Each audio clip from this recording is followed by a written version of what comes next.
Hi, it's me with Paleologic. Today we are answering the question, what did people eat in 7000 BC Iran? This is one of my favorite questions to answer because it gets right to the heart of what I think makes Paleologic unique. Because when I first started to learn about human evolution, history and prehistory, I was excited to find out about the origins of modern humans in Africa. I was excited to learn about our migration out of Africa into Europe, into Asia, into the Americas. But really, I wanted to know, what did our ancestors eat in prehistory? And that's what Paleologic is all about. It's not just about what did our ancestors look like, how did they live, where did they live, but what did they eat? So today, we're going to be exploring that question for the Zagros Mountains in Iran. We're going to be looking at the archaeological record, specifically one site called Choi Ha Mishkia. And it's going to give us some clues about what people ate in 7000 BC in the Zagros Mountains of Iran. So let's dive right into it. In order to understand what the people in this region were eating, it helps to know a little bit about the geography of the area. The Zagros Mountains stretch over 800 miles through western Iran into Iraq and a little bit of Turkey. They're mostly dry and arid with high peaks and deep valleys. The highest peak is almost 16,000 feet, which would be over half the height of Mount Everest. And these mountains have acted as something of a barrier between Mesopotamia and the rest of Iran. And it's created a unique environment, a refuge for plants and animals and humans too. During the last ice age, as glaciers advanced and receded across Iran, the mountains provided a stable climate, a place where humans could shelter from the cold and where plant and animal life could survive as well. It became something of a refuge. And during the last ice age, there were several migrations out of this area into Mesopotamia and other parts of Iran and even into Europe. And during the Holocene, which is the period after the ice age, people continued to return to the Zagros Mountains. In 2016, an Iranian team began excavations at a site called Choi Ha Mishkia, which is located in the Zagros Mountains. The site had been occupied around 8,000 years ago, 1,000 years before the start of the Holocene, and there had been cattle bones found there, and so they knew that there were people living there raising cattle, and they wanted to find out more about them. They found a tell, or a mound, that had been built up by layers of occupation over time, and it dated to about 7,500 BC. So that makes it about 9,500 years old. And that tells us a lot about the timeline of the Holocene. The Holocene started at about 11,700 years ago, give or take a few hundred years depending on where you are in the world. And here we are seeing people coming back to the Zagros Mountains, establishing a settlement here about 4,200 years after the start of the Holocene. And it tells us that as the glaciers receded, as the climate warmed, people returned to this area, which had been a refuge during the last ice age. It also tells us that this was a place where people felt safe enough to establish a permanent settlement, where they could grow crops and raise animals and live sedentary lifestyles.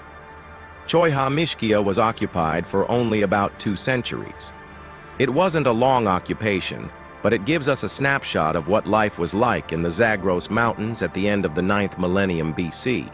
One of the most interesting things about Choi Ha Mishkia is that it was both a settlement and a cemetery. People lived here, but they also died here. And so we have human remains as well as animal remains and plant remains to examine. The researchers found evidence of a circular structure made of stones, which they believe may have been a communal building. And there were animal bones found outside the structure, which suggests that there was butchering taking place outside the structure. And this is similar to other sites in the area and throughout the Middle East, where we see evidence of people butchering animals outside their homes. This goes back thousands of years.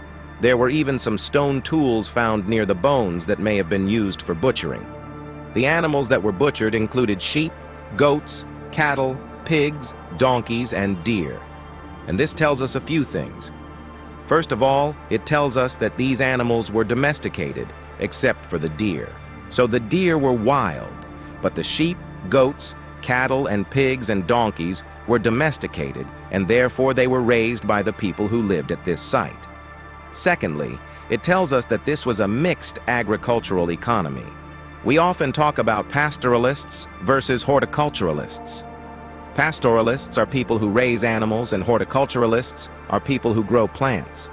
And in reality, throughout prehistory and even today, very few societies are purely one or the other. In fact, all the societies that I can think of that are still around today have some kind of mixed economy. But there is a spectrum, and it's possible to lean more one way or the other. And the people who lived at Choyha Mishkia were definitely on the side of raising animals rather than growing plants. But they did grow some plants. They grew lentils and chickpeas and wheat and barley.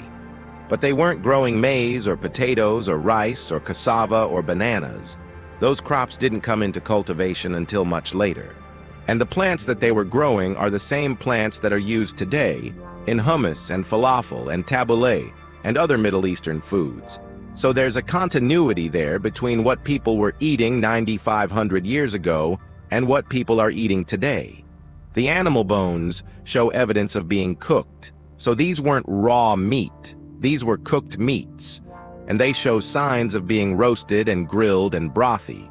And this fits with what we know from other sites in the region about the cooking technology that people were using. They were cooking with very open fires where they could cook large quantities of food at once.